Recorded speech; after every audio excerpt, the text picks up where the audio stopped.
হরে কৃষ্ণ। প্রিয় কৃষ্ণ ভক্তবৃন্দ, আশা করি ঈশ্বরের কৃপায় আপনারা সকলেই ভালো আছেন।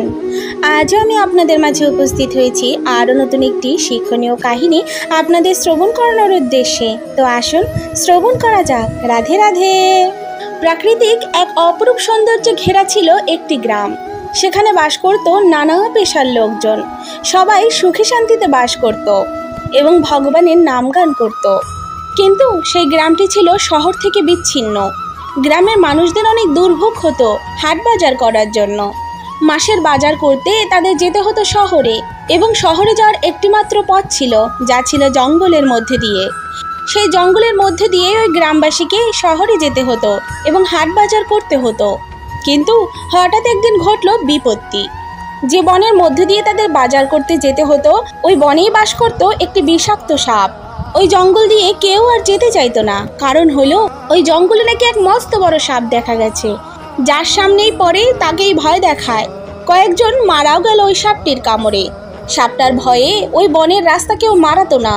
তারা কি করবে ভেবেই পাচ্ছিল না। একদিন এক সাধু আসলো তাদের গ্রামে। সেই সাধুকে গ্রামবাসীরা তাদের সমস্যার কথা বলল এবং বলল, সাধু বাবা, আপনি যদি পারেন ওই সাপটিকে শান্ত করতে, তাহলে আমরা বেঁচে যাই। না হলে আমরা খেয়ে পড়ে কিভাবে বাঁচবো বলুন? আমাদের ওই একটাই রাস্তা, যা থেকে আমাদের বাজারে যেতে হয়, কিন্তু ওই সাপটার ভয়ে আমরা কেউ যেতেই পারছি না। তখন ওই সাধু বলল, আচ্ছা দেখছি কি করা যায়। একদিন ওই সাধু ওই বনের মধ্যে দিয়ে যাচ্ছিলেন। সাধুর সঙ্গে সাপটির দেখা হলো। এ কথা সে কথায় সাধু ওই সাপটিকে বলল, তুমি কেন এই গ্রামবাসীকে ভয় দেখাও? তারা তোমার ভয়ে কেউ হাট বাজার করতে যেতে পারছে না। তুমি আমার কথা শোনো, ভয় দেখিও না কাউকে, শান্ত থাকো, তাহলেই তোমার ভালো হবে। ওই সাধুর সংস্পর্শে এসে সাপটার জীবনে পরিবর্তন এলো।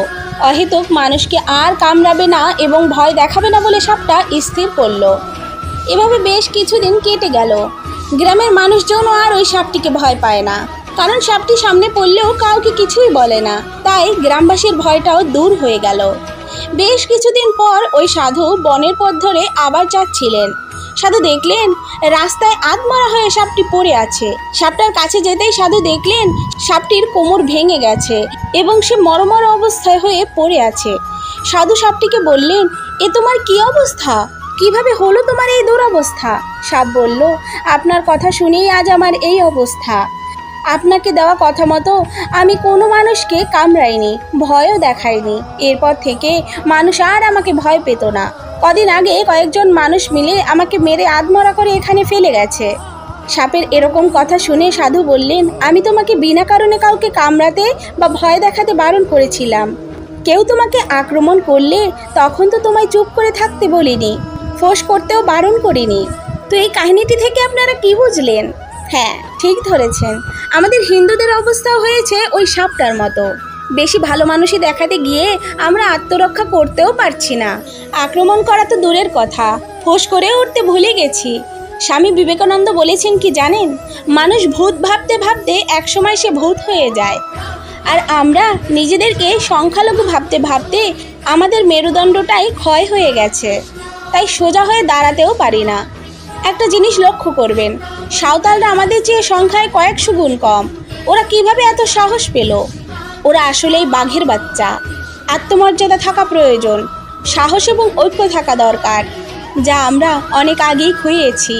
চালচুলোহীন মানুষগুলোর এমন দৃঢ়তা থেকে আমাদের শিক্ষা নেওয়া উচিত। দেখুন আমাদের হিন্দুদের উপর কত অত্যাচার হচ্ছে, নির্বিচারে এই সংখ্যালঘুদের উপর হামলা হচ্ছে, কিন্তু আমরা কি করছি? আওয়াজ উঠান, রুখে দাঁড়ান, তাহলেই তো নিজের ধর্মকে বাঁচাতে পারবেন, তাই না? আর চুপ করে নয়, রুখে দাঁড়াতে হবে। রাধে রাধে। এই কাহিনীটি আপনাদের কেমন লাগলো অবশ্যই কমেন্ট করে জানাবেন, এবং এরকম আরও নিত্য নতুন কাহিনী শ্রবণ করার উদ্দেশ্যে আমাদের এই চ্যানেলটিকে সাবস্ক্রাইব করে আমাদের পাশে থাকবেন। তো আজ এই পর্যন্ত, আবারও দেখা হবে নতুন কোনো ভিডিওতে। ততক্ষণ পর্যন্ত ভালো থাকবেন, সুস্থ থাকবেন। রাধে রাধে।